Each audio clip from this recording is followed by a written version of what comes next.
ಪಾಕಿಸ್ತಾನ ನಿರ್ಗತಿಕ ರಾಷ್ಟ್ರವಾಗಿ ಹೋಗಿದೆ. ಅಮೆರಿಕದ ಜೊತೆಗೆ ಒಡನಾಟ ಹೆಚ್ಚಾಗಿರುವುದಕ್ಕೆ ಚೀನಾ ಕೂಡ ಪಾಕಿಸ್ತಾನವನ್ನು ಟಾರ್ಗೆಟ್ ಮಾಡ್ತಾ ಇದೆ. ಒಂದು ಕಡೆ ಅಮೆರಿಕ ಪಾಕಿಸ್ತಾನದ ದಯನೀಯ ಪರಿಸ್ಥಿತಿಯ ಲಾಭವನ್ನು ಪಡೆದುಕೊಳ್ತಾ ಇದೆ. ಮತ್ತೊಂದು ಕಡೆ ಬಲೂಚಿಸ್ತಾನದ ಸೇನೆ ಪಾಕಿಸ್ತಾನಕ್ಕೆ ಒಳಗೊಳಗೆ ಡ್ಯಾಮೇಜ್ ಮಾಡ್ತಾನೆ ಇದೆ. ಭಾರತವಂತೂ ಈಗಾಗಲೇ ಪಾಕಿಸ್ತಾನದ ಬುಡವನ್ನೇ ಅಲ್ಲಾಡಿಸ್ಬಿಟ್ಟಿದೆ. ಇದೆಲ್ಲದರ ನಡುವೆ ಪರಿಸ್ಥಿತಿಯ ಲಾಭ ಪಡೆದಿರೋ ಅಮೆರಿಕ ಭಾರತ ಪಾಕ್ ಮೇಲೆ ಮಾಡಿದ ದಾಳಿಯಿಂದ ಪಾಕಿಸ್ತಾನ ಸಂಗ್ರಹಿಸಿದ್ದ ನ್ಯೂಕ್ಲಿಯರ್ ಸ್ಫೋಟವಾಗುವ ಸನ್ನಿವೇಶ ನಿರ್ಮಾಣವಾಗಿತ್ತು. ಇದರಿಂದ ಲಕ್ಷಾಂತರ ಪ್ರಾಣಗಳು ಜೀವ ಕಳೆದುಕೊಳ್ಳುವ ಪರಿಸ್ಥಿತಿ ಇತ್ತು. ಹಾಗಾಗಿ ನಾವು ಮಧ್ಯಪ್ರವೇಶ ಮಾಡಿ ಯುದ್ಧ ನಿಲ್ಲಿಸಿದೆವು ಅಂತ ಅಮೆರಿಕ ಹೇಳಿಕೆ ನೀಡಿತ್ತು. ನನ್ನಿಂದಲೇ ಯುದ್ಧ ನಿಂತೋಯ್ತು ಅಂತ ಟ್ರಂಪ್ ಈಗಲೂ ಸುಳ್ಳು ಹೇಳಿಕೊಂಡು ತಿರುಗಾಡ್ತಿದ್ದಾರೆ. ಈ ಕಡೆ ಮೋದಿ ನಮಗೆ ಯಾರ ಮಧ್ಯಸ್ಥಿಕೆ ಬೇಕಾಗಿಲ್ಲ ಅಂತ ಪರೋಕ್ಷವಾಗಿ ಅಮೆರಿಕಾಗೆ ಮುಚ್ಕೊಂಡಿರೋದಕ್ಕೆ ಹೇಳಿದ್ದಾರೆ. ಜೊತೆಗೆ ಪಾಕಿಸ್ತಾನದ ನ್ಯೂಕ್ಲಿಯರ್ ಬೆದರಿಕೆಗೆ ನಾವು ಹೆದರೋದಿಲ್ಲ ಅಂತ ಮೋದಿ ಘೋಷಣೆ ಮಾಡಿಬಿಟ್ಟಿದ್ದಾರೆ. ಅಸಲಿಗೆ ಆಗಿದ್ದೇನು? ಈ ಎಲ್ಲದರ ಕಂಪ್ಲೀಟ್ ಮಾಹಿತಿ ಇಲ್ಲಿದೆ.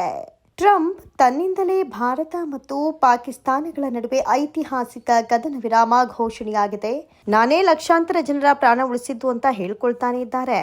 ಮೊದಲೆಲ್ಲ ಮೋದಿ ನನ್ನ ಗೆಳೆಯ ಅಂತ ಹೇಳ್ಕೊಳ್ತಾ ಇದ್ದ ಟ್ರಂಪ್ ಇದೀಗ ಪಾಕಿಸ್ತಾನವನ್ನ ತೊಡೆಯ ಮೇಲೆ ಕೂರಿಸಿಕೊಂಡು ವಿಶ್ವಾದ್ಯಂತ ಭಾರಿ ಬಿಲ್ಡಪ್ ತೆಗೆದುಕೊಳ್ತಾ ಇದ್ದಾರೆ. ಆದರೆ ಭಾರತ ಮತ್ತು ಪಾಕಿಸ್ತಾನದ ಡಿಜಿಎಂಒಗಳ ನಡುವೆ ನಡೆದಂಥ ಮಾತುಕತೆ ಕದನ ವಿರಾಮಕ್ಕೆ ಕಾರಣವಾಗಿದೆ. ಅಮೆರಿಕದ ಮಧ್ಯಸ್ಥಿಕೆ ವಹಿಸಿದೆ ಎನ್ನುವ ವದಂತಿಗಳನ್ನು ಭಾರತ ತಳ್ಳಿಹಾಕಿದೆ. ಕಾಶ್ಮೀರವನ್ನು ಒಳಗೊಂಡಂತೆ ಪ್ರಾದೇಶಿಕ ಸಮಸ್ಯೆಗಳ ನಿವಾರಣೆಗಾಗಿ ನಮಗೆ ಮೂರನೇ ಶಕ್ತಿಯ ಅವಶ್ಯಕತೆ ಇಲ್ಲ ಅಂತ ಭಾರತ ಸ್ಪಷ್ಟಪಡಿಸಿದೆ. ಆದರೆ ಪಾಕಿಸ್ತಾನ ಮಾತ್ರ ಕದನ ವಿರಾಮ ಒಪ್ಪಂದಕ್ಕೆ ನೆರವಾದ ಅಮೆರಿಕಕ್ಕೆ ಧನ್ಯವಾದ ಅಂತ ಹೇಳಿಕೊಂಡಿದೆ. ಪಾಕಿಸ್ತಾನದ ಈ ನಡೆ ಅದರ ಪರಮಾಪ್ತ ಮಿತ್ರ ರಾಷ್ಟ್ರ ಚೀನಾಗೆ ಅಸಮಾಧಾನವನ್ನು ತಂದೊಡ್ಡಿದೆ. ಕದನ ವಿರಾಮದ ಸಂಪೂರ್ಣ ಕ್ರೆಡಿಟ್ ಅನ್ನು ಅಮೆರಿಕ ನೀಡಿರೋ ಪಾಕಿಸ್ತಾನ ಚೀನಾದ ಕೆಂಗಣ್ಣಿಗೆ ಗುರಿಯಾಗಿ ಈಗ ಪರದಾಡುವಂತಾಗಿದೆ. ಕಷ್ಟ ಬಂದಾಗಲೆಲ್ಲ ತನ್ನ ಮುಂದೆ ಸದಾ ಭಿಕ್ಷಾ ಪಾತ್ರೆ ಹಿಡಿದುಕೊಂಡೇ ನಿಲ್ಲೋ ಪಾಕಿಸ್ತಾನ ಇಂತಹ ದೊಡ್ಡ ವಿಚಾರದಲ್ಲಿ ನನ್ನನ್ನು ಸೇರಿಸಿಕೊಳ್ಳಲಿಲ್ಲ ಅನ್ನೋದು ಚೀನಾದ ಬೇಸರಕ್ಕೆ ಕಾರಣವಾಗಿದೆ. ಚೀನಾ ಪಾಕಿಸ್ತಾನ ಗೆಳೆತನದ ನಡುವೆ ಅಮೆರಿಕ ಎಂಟ್ರಿ ಆಗಿದ್ದು ಚೀನಾಗೆ ಸಹಿಸೋದಕ್ಕಾಗ್ತಾ ಇಲ್ಲ. ಭಾರತದೊಂದಿಗಿನ ಕದನ ವಿರಾಮ ಒಪ್ಪಂದದ ಸಮಯದಲ್ಲಿ ನಮ್ಮೊಂದಿಗೆ ಸಮಾಲೋಚನೆ ನಡೆಸಿಲ್ಲ ಅಂತ ಚೀನಾ ಇದೀಗ ಪಾಕಿಸ್ತಾನದ ವಿರುದ್ಧ ಅಸಮಾಧಾನ ಹೊರಹಾಕಿದೆ. ಇಷ್ಟು ದಿನ ಅಮೆರಿಕ ಹೇಳಿದ್ದಕ್ಕೆಲ್ಲ ತಲೆ ಅಲ್ಲಾಡಿಸಿರುವ ಪಾಕಿಸ್ತಾನಕ್ಕೆ ಚೀನಾ ಶಾಕ್ ಕೊಟ್ಟಿದ್ದು ಸದ್ಯ ಪಾಕಿಸ್ತಾನ ಚೀನಾದ ಕಾಲು ಒತ್ತುವ ಕೆಲಸ ಶುರು ಮಾಡ್ತಾ ಇದೆ. ಇನ್ನೊಂದು ಮುಖ್ಯವಾದ ವಿಚಾರ ಏನಪ್ಪಾ ಅಂದ್ರೆ ಪಾಕಿಸ್ತಾನದ ಪರಮಾಣು ಸ್ಥಾವರದ ಮೇಲೆ ದಾಳಿ ನಡೆಸಿಲ್ಲ ಅಂತ ಭಾರತ ವಿದೇಶಾಂಗ ಸಚಿವಾಲಯ ಸ್ಪಷ್ಟಪಡಿಸಿದೆ. ಪಾಕ್ ಕಿರಾಣ ಬೆಟ್ಟದಲ್ಲಿ ಸಂಗ್ರಹಿಸಿಟ್ಟಿದ್ದ ನ್ಯೂಕ್ಲಿಯರ್ ವೆಪನ್ಗಳ ಮೇಲೆ ಭಾರತ ದಾಳಿ ಮಾಡಿತ್ತು ಎನ್ನುವ ಹೇಳಿಕೆಗಳನ್ನು ಭಾರತ ಅಲ್ಲಗೆಳೆದಿದೆ.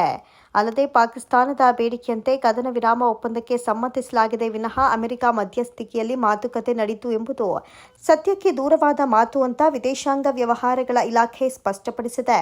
ಮತ್ತೊಂದು ಕಡೆ ಟ್ರಂಪ್ ಭಾರತಕ್ಕೆ ಪುಕ್ಸಟೆ ಸಲಹೆಗಳನ್ನು ನೀಡ್ತಾ ಇದ್ದಾರೆ. ಭಾರತ ಮತ್ತು ಪಾಕಿಸ್ತಾನದ ನಡುವಿನ ಸಂಘರ್ಷಕ್ಕೆ ತಾನೇ ಕಾರಣ ಅಂತ ಹೇಳಿಕೊಂಡು ಓಡಾಡ್ತಾ ಇರೋ ಅಮೆರಿಕ ಅಧ್ಯಕ್ಷ ಡೊನಾಲ್ಡ್ ಟ್ರಂಪ್ ಎರಡು ದೇಶಗಳು ಒಟ್ಟಿಗೆ ಡಿನ್ನರ್ ಮಾಡಬೇಕು ಅಂತ ಈಗ ಸಲಹೆ ನೀಡಿದ್ದಾರೆ. ಟ್ರಂಪ್ನ ಈ ಹೇಳಿಕೆಗೆ ಭಾರತದಲ್ಲಿ ಭಾರೀ ಟೀಕಾ ಟಿಪ್ಪಣಿಗಳು ವ್ಯಕ್ತವಾಗ್ತಾ ಇವೆ. ಇದೆಲ್ಲದರ ನಡುವೆ ಉಗ್ರರ ನಾಶಕ್ಕೆ ಭಾರತಕ್ಕೆ ಒಳ್ಳೆಯ ಅವಕಾಶ ಇದ್ದಾಗ ಕದನ ವಿರಾಮಕ್ಕೆ ಒಪ್ಪಿಕೊಳ್ಳಬಾರದಿತ್ತು ಎನ್ನುವವರು ಇದ್ದಾರೆ. ಆದರೆ ಕದನ ವಿರಾಮಕ್ಕೆ ಬೇರೆಯದೇ ಕಾರಣ ಇದೆ ಅನ್ನುವ ಊಹಾಪೋಹಗಳು ಸುಳಿದಾಡ್ತಿವೆ. ಭಾರತ ನಡೆಸಿದ ದಾಳಿಯಿಂದ ಪಾಕಿಸ್ತಾನ ಸಂಗ್ರಹ ಮಾಡಿ ಇಟ್ಟಿದ್ದ ಪರಮಾಣು ವಿಕಿರಣ ಸೋರಿಕೆಯಾಗಿದೆ ಎನ್ನಲಾಗ್ತಾ ಇದೆ. ಇದರಿಂದಾಗಿ ಪಾಕಿಸ್ತಾನದ ಹಲವು ಜನರಿಗೆ ವಾಂತಿ, ತಲೆನೋವು ಮುಂತಾದ ಲಕ್ಷಣಗಳು ಕಂಡುಬಂದಿದೆ ಅಂತ ಹೇಳಲಾಗ್ತಾ ಇದೆ. ಈಗಾಗಲೇ ಪಾಕಿಸ್ತಾನದಲ್ಲಿ ಮೆಡಿಕಲ್ ಎಮರ್ಜೆನ್ಸಿಯನ್ನು ಘೋಷಿಸಲಾಗಿದೆ ಎನ್ನುವಂಥ ಮಾಹಿತಿ ಹೊರಬರ್ತಾ ಇದೆ. ಉತ್ತರ ಪಾಕಿಸ್ತಾನದಲ್ಲಿ ವಿಕಿರಣ ಸೋರಿಕೆಯಾಗಿದೆ ಎನ್ನುವ ಮಾತುಗಳು ಕೂಡ ಹರಿದಾಡ್ತಾ ಇದೆ. ಇದು ಎಷ್ಟು ಸತ್ಯವೋ ಗೊತ್ತಿಲ್ಲ. ಆದರೆ ಈ ರೀತಿಯ ಸುದ್ದಿಗಳು ಹರಿದಾಡ್ತಿವೆ. ಇದಕ್ಕೆ ಪಾಕಿಸ್ತಾನವೇ ಸ್ಪಷ್ಟನೆಯನ್ನ ಕೊಡಬೇಕು. ಕಾಂಗ್ರೆಸ್ ನಾಯಕ ಶಶಿ ತರೂರ್ ಕೂಡ ಕದನ ವಿರಾಮದ ಹಿಂದೆ ಇರೋದು ಟ್ರಂಪ್ ಅಲ್ಲ, ಬದಲಿಗೆ ವಿಕಿರಣ ಅಂತ ಹೇಳಿ ಅಚ್ಚರಿ ಮೂಡಿಸಿದ್ರು. ಪ್ರಧಾನಿಯವರು ತಮ್ಮ ಭಾಷಣದಲ್ಲಿ ಕೂಡ ನೀವು ಗಡಿಗೆ ಗುರಿ ಇಟ್ರೆ ನಾವು ಎದೆಗೆ ಗುರಿ ಇಡ್ತೀವಿ ಎಂದಿದ್ರು. ನ್ಯೂಕ್ಲಿಯರ್ ಬೆದರಿಕೆಗೆ ಭಯ ಬೀಳೋದಿಲ್ಲ ಅಂತ ಕಡ್ಡಿ ತುಂಡು ಮಾಡದಂತೆ ಹೇಳಿದ್ರು. ಇದನ್ನೆಲ್ಲ ಒಂದಕ್ಕೊಂದು ತಾಳೆ ಹಾಕಿ ಯೋಚನೆ ಮಾಡಿದ್ರೆ ನ್ಯೂಕ್ಲಿಯರ್ ಅಥವಾ ಪರಮಾಣು ವಿಚಾರದಲ್ಲಿ ಏನೋ ದೊಡ್ಡ ಬೆಳವಣಿಗೆ ನಡೆದಿದೆ ಎನ್ನುವ ಸಂದೇಹ ಮೂಡುತ್ತೆ. ಆದರೆ ಪತ್ರಿಕಾಗೋಷ್ಠಿಯಲ್ಲಿ ಈ ಬಗ್ಗೆ ಮಾತನಾಡಿದ್ದ ಭಾರತೀಯ ಸೇನಾ ಮುಖ್ಯಸ್ಥರು ಪಾಕಿಸ್ತಾನದ ಕಿರಾನ ಬೆಟ್ಟದಲ್ಲಿರುವ ಅಣ್ವಸ್ತ್ರ ನೆಲೆ ಮೇಲೆ ಭಾರತ ದಾಳಿ ಮಾಡಿಲ್ಲ ಎಂದಿದ್ರು.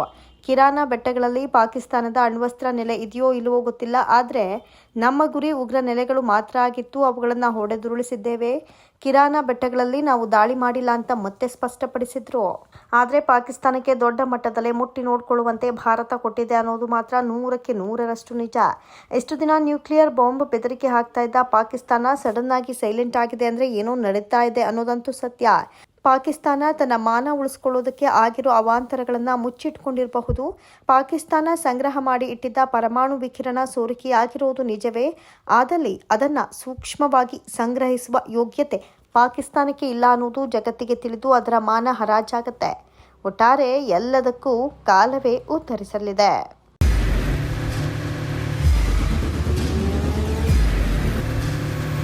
ಪ್ರಜಾಮಾರ್ಗ ನ್ಯೂಸ್, ಇದು ಜನಸಾಮಾನ್ಯರ ಧ್ವನಿ. ನಮಸ್ಕಾರ. ನೀವು ನೋಡ್ತಾ ಇದ್ದೀರಾ ಪ್ರಜಾಮಾರ್ಗ ನ್ಯೂಸ್. ರಾಷ್ಟ್ರದ ರಾಜ್ಯದ ರಾಜಕೀಯದ ಬಗ್ಗೆ ಹೆಚ್ಚಿನ ಸಿನಿಮಾ ಅಪ್ಡೇಟ್ಗಳಿಗಾಗಿ ಫಸ್ಟ್ ಲೈಕ್ ಮಾಡಿ, ಸಬ್ಸ್ಕ್ರೈಬ್ ಆಗಿ, ಹಾಗೆ ಫಾಲೋ ಕೂಡ ಮಾಡಬೇಕು.